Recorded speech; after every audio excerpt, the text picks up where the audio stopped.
Bien, bonjour et bienvenue à cette nouvelle session du Café du Commerce. Donc nous venons de travailler en table ronde pendant 2 heures sur le thème du multicanal et la façon d'intégrer le marketing et le commerce dans sa stratégie d'intercanalité, de cross-canalité. Alors pour discuter, pour débattre de ce thème, nous avons invité aujourd'hui 4 experts. Cyril Besse. Cyril, bonjour. Bonjour. Cyril, vous êtes le senior manager du segment retail et CPG de Logica Business Consulting. Tout à fait. Merci d'être avec nous aujourd'hui. Eric de Belfroy. Donc Eric, vous êtes le senior marketing consultant de l'éditeur Selligent. Exactement. Soyez Bonjour. bienvenus. Nous avons également avec nous aujourd'hui Michael Durand. Alors Michael, vous êtes le responsable marketing et communication de la société Improvise. C'est ça. Nous sommes ravis de vous accueillir. Et enfin Stéphane Vendramini. Donc Stéphane, vous êtes le directeur de la stratégie produit de l'éditeur Compario. Merci également d'être là. Alors, Cyril, j'ai envie de commencer avec vous pour placer un petit peu les choses dans leur contexte. Comment est-ce qu'on organise, comment est-ce qu'on met en œuvre une stratégie multicanal ? Je pense que dans une stratégie multicanal, il y a 2 facteurs très importants. D'une part, bien mener la réflexion amont, avec une définition claire des objectifs qu'on souhaite atteindre, et surtout des objectifs qui soient réalisables et atteignables.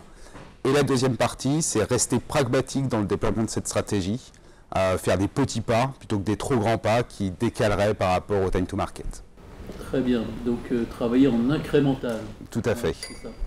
Parfait, alors Eric, quand on parle multicanal, on a cette espèce de vision cloisonnée en silo. Je crois que vous avez une projection qui nous permet d'aller vers une autre vision. Ah oui, notre invitation, c'est de permettre aux marques d'abandonner une vue en silo, par canal ou par type d'application, à une vue centrée sur le consommateur, où on met le consommateur au centre des processus de l'entreprise et où on met en place des méthodes qui permettent de dialoguer avec lui au fil du temps et au travers des différents canaux de manière complètement transparente, intégrée et cohérente.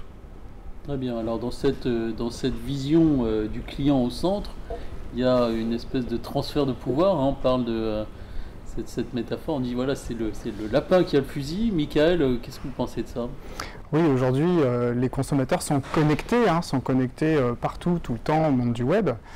Donc les rapports de force, quand ils se retrouvent en magasin, échangés par rapport au vendeur qui en sait finalement souvent moins que lui.